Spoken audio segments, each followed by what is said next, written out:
Salam alaikum, Mourad Lidari, professeur à la faculté polydisciplinaire à Rachidia. Donc, ces dernières vidéos, nous nous sommes intéressés sur Virtual Local Area Network. Donc, nous avons abordé les VLAN par défaut, les VLAN data VLAN, VLAN utilisateur, VLAN de gestion, VLAN management. Sur la dernière séance, nous avons fait Trunk VLAN. Donc, l'objectif de cet enregistrement, c'est qu'on va aborder les VLAN natifs. Donc déjà, comme noté sur ce document, déjà on parle de VLAN natif, c'est lorsqu'on configure un port trunk, chose que nous avons fait la dernière fois. Donc quand un port est configuré en tant que tel, c'est-à-dire configuré trunk, le switch il fait un tag, c'est ça étiquette, donc il fait un tag sur la trame, comme nous avons fait sur la simulation de la dernière fois avec le ping. Donc avec la norme 801.1q, nous avons vu que la trame Ethernet entre l'adresse MAC et l'autre champ, entre l'adresse MAC, c'est ça, et le Ethernet, entre l'adresse MAC source et l'Ethernet type, ici on ajoute un tag. Donc on insère un tag, contrairement à l'ISL, le trunk ISL, là où il y a l'encapsulation. Donc ici, on a dit que le switch étiquette la trame avec un numéro de VLAN. Donc ce tag, si vous voulez, il permet d'identifier le VLAN. D'accord? Donc toutes les trames passant par un track sont ainsi étiquetées, sauf la trame. C'est ça la particularité de ce VLAN natif. Donc la particularité de ce VLAN natif, c'est ça, c'est que plutôt la particularité du trunk 802.1q vient du fait que pour un VLAN particulier, qui est le VLAN natif, c'est ça, le trunk ne casse pas la trame de l'utilisateur. Donc il n'insère pas ce tag. Ce tag n'est pas inséré pour un VLAN natif. Donc il ne lui rajoute pas le tag. Et du coup, le port configuré en mode trunk laisse la trame transiter sans aucun changement. Là, il y a, si vous voulez, la raison.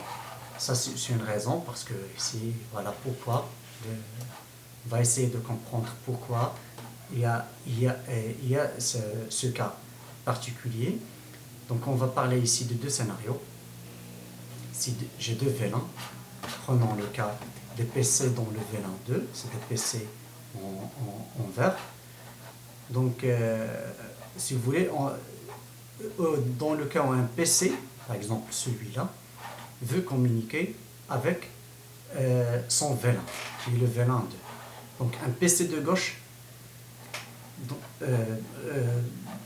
puisque ça, c'est une communication entre deux switches qui supportent plusieurs VLAN, donc ça c'est, si vous voulez, là il y a du trunking. D'accord? Donc le switch de gauche, qu'est-ce qu'il va faire? Ici, en outbound, d'accord, qu'est-ce qu'il va faire? Il va taguer, va ajouter un VLAN, et il va ajouter un tag au VLAN 2 dans la trame. Il va envoyer dans le hub. Donc on sait que le hub, tout ce qu'il reçoit, il le diffuse. D'accord? Donc le hub diffuse, la trame taguée surtout, ses ports. Le problème ici, ça, voilà, ici le switch de droite reçoit la trame taguée, enlève le tag, parce que le switch, il sait, il est configuré ainsi, donc il sait comment il va faire pour enlever les tags. Par contre, le PC du bas, il va recevoir la trame taguée, et comme le PC ne sait pas lire le tag, donc qu'est-ce qu'il va faire? Il va rejeter la trame, Donc, voici un scénario, si vous voulez, là où sur ce PC, il ne pourra jamais communiquer avec le PC de son VLAN. D'accord? Donc, c'est la raison pour laquelle dans la norme 802.q, elle a été définie pour un VLAN particulier qui est le VLAN natif.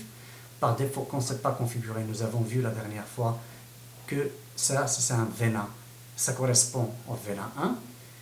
Donc, ici, on va configurer, si vous voulez, regardons maintenant le même comportement. C'est le VLAN natif et le VLAN 1. Mais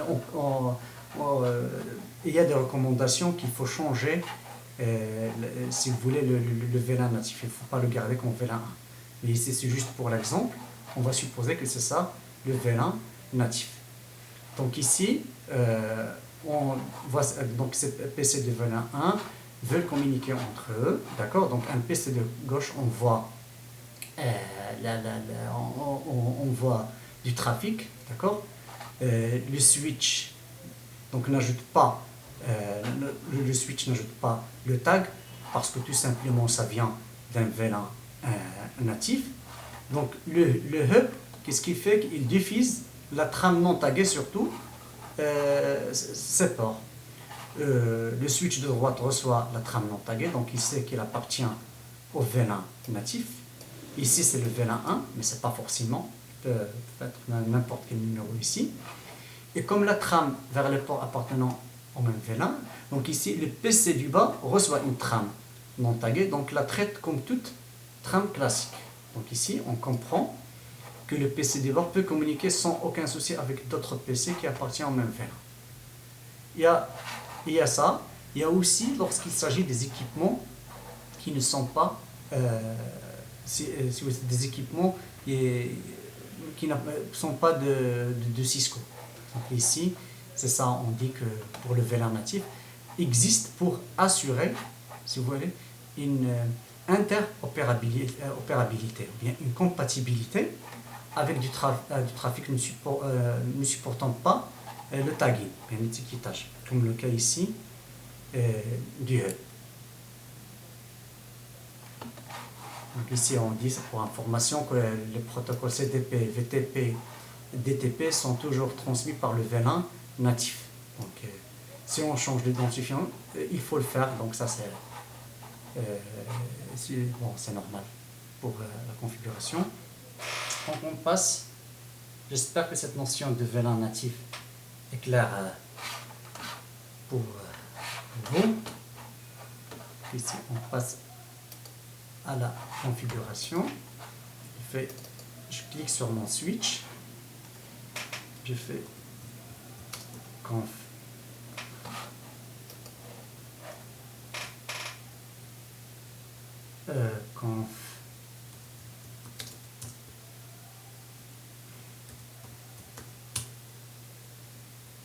donc je fais un VLAN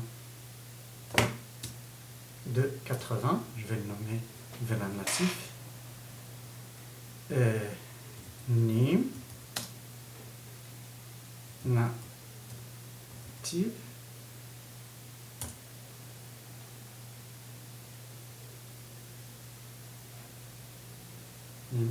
natif,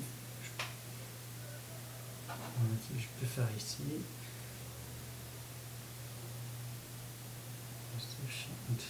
Si je fais ici par exemple un exit pour faire un shell, si je tape la commande shell interface face Ethernet 0 sur 1,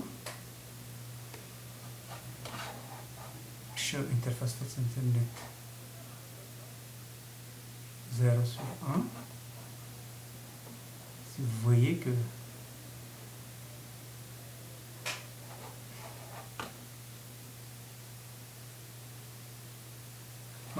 il faut faire switch port, je n'ai pas fait switch port. Oui. Vous voyez que ici le nom c'est face 0 sur 1, switch port enable, c'est configuré pour l'administratif mode trunk, opération mode trunk, l'encapsulation c'est .1Q, négociation c'est on, mais vous voyez ici que trunking native mode, elle appartient au VLAN 1 par défaut. Si c'est pas une bonne pratique, ça voilà, ça c'est, si vous voulez des conseils, les meilleures pratiques pour les VLAN. Donc de déplacer tous les ports des VLAN 1 dans un autre VLAN, faire tomber tous les ports inutilisés, et aussi donc changer l'ID du VLAN natif dans un autre VLAN, chose que nous allons faire tout de suite.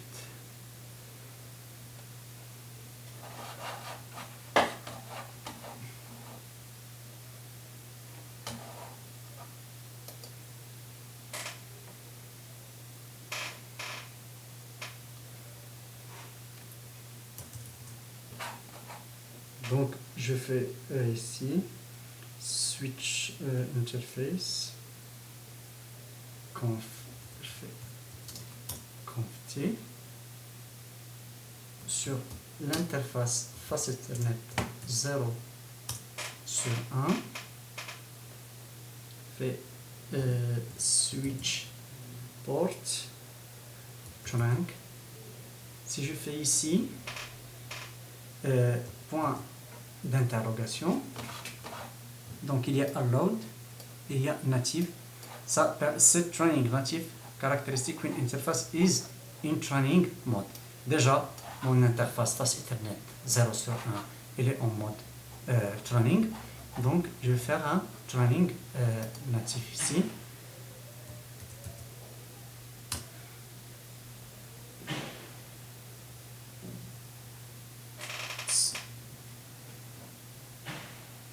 Switch port trunk incomplete.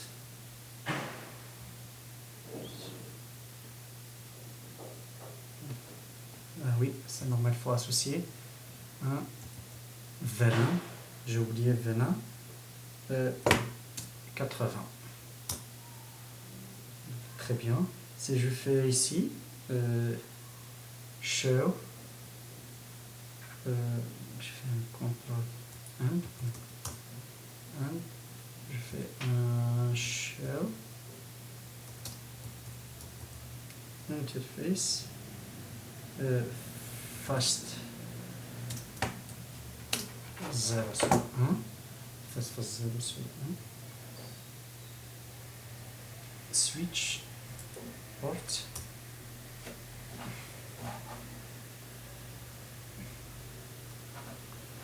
ici vous voyez que training native mode devient à la place de 1 devient 80.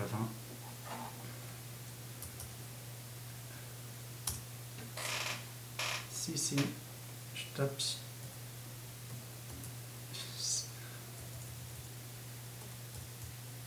conf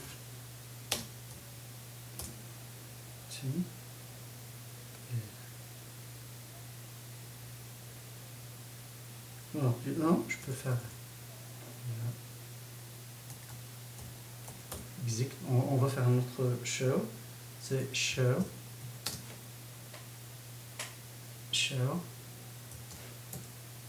interface trunk. Vous voyez ici qu'il m'affiche que l'interface fast 0 sur 1 il est en mode on. Il utilise le tag, c'est l'encapsulation, la norme 802.1Q, tracking, et le VLAN, le native VLAN, c'est le VLAN 80. Le VLAN utilisé, c'est le VLAN de 1 jusqu'à 99. Si vous voulez, le VLAN permis et actif, c'est le VLAN 1, le VLAN 50, le VLAN 80.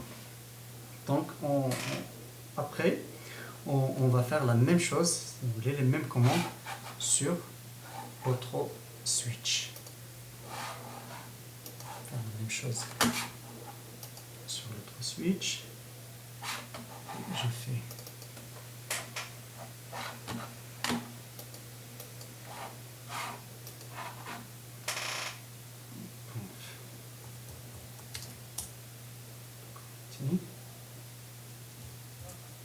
venin,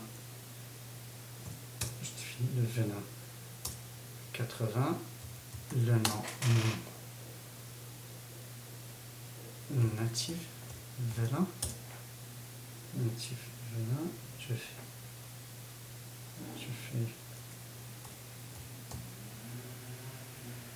exit, donc je passe en mode de configuration globale. Je suis déjà dans le mode de configuration globale. Je fais interface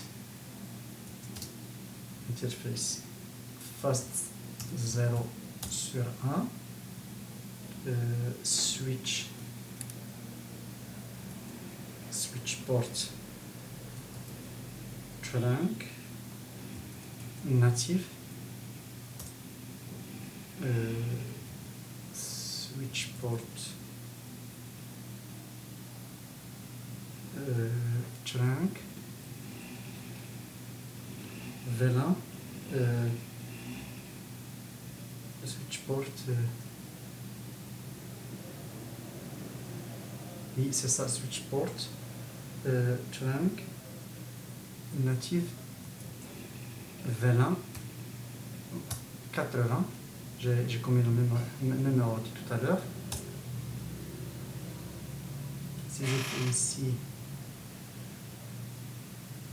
un show interface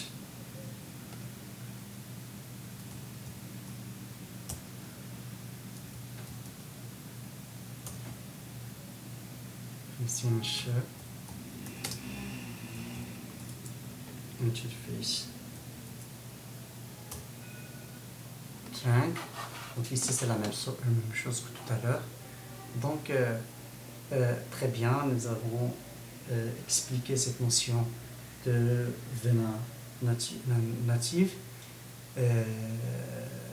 Nous avons dit que le venin natif n'intervient c'est que lorsqu'on fait un tagging, on utilise le protocole, la norme 802.1.q, donc pour permettre de passer plusieurs VLAN sur un même lien.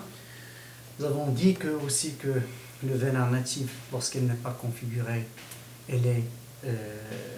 c'est le VLAN 1, mais ce n'est pas une bonne pratique, donc il faut changer ce type de VLAN. Donc on a configuré le VLAN sur les deux switches.